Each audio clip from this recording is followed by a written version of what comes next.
जुन्या वादावरून 24 वर्षीय तरुणाचा मर्डर. गोंदिया जिल्ह्यातील गोरेगाव पोलीस स्टेशन हद्दीतील पालेवाडा हेटी येथे सोमवार दिनांक 16 मार्च रोजी रात्री 7:30 वाजेच्या सुमारास पुराणा वादातून देवेंद्र चुनीलाल ताराम वय 24 वर्षाचा मृतक याच्यावर तलवारीने सपासप वार केले. या वादातून परिसरात खळबळजनक घटना घडली. पालेवाडा हेटी येथे भीतीचं वातावरण तयार होऊन दहशत निर्माण झाली आहे. देवेंद्र ताराम काही दिवसा अगोदर जेलमधून बाहेर येऊन गावी आले होते. आरोपी यांनी जुन्या वादावरून दोघे भावंडांना संगनमत करून देवेंद्र याला तलवारीने संपवले. आरोपी सुनील कांबळे वय 25 वर्षे यांना पोलीस पाटील यांच्यासमोर सरेंडर झाले. आरोपीने हत्या केलेली तलवार ती सोबत घेऊन गेले.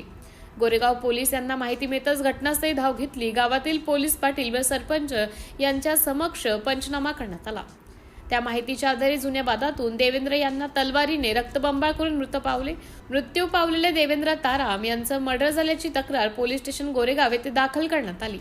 आरोपीला अटक करण्यात आली असून विविध कलमान्वये आरोपी विरुद्ध गुन्हा दाखल करण्यात आला आहे. पुढील तपास गोरेगावचे पोलीस निरीक्षक करीत आहेत. सिटी इंडिया न्यूज साठी तालुका प्रतिनिधी देवेंद्र शेंडे, गोरेगाव.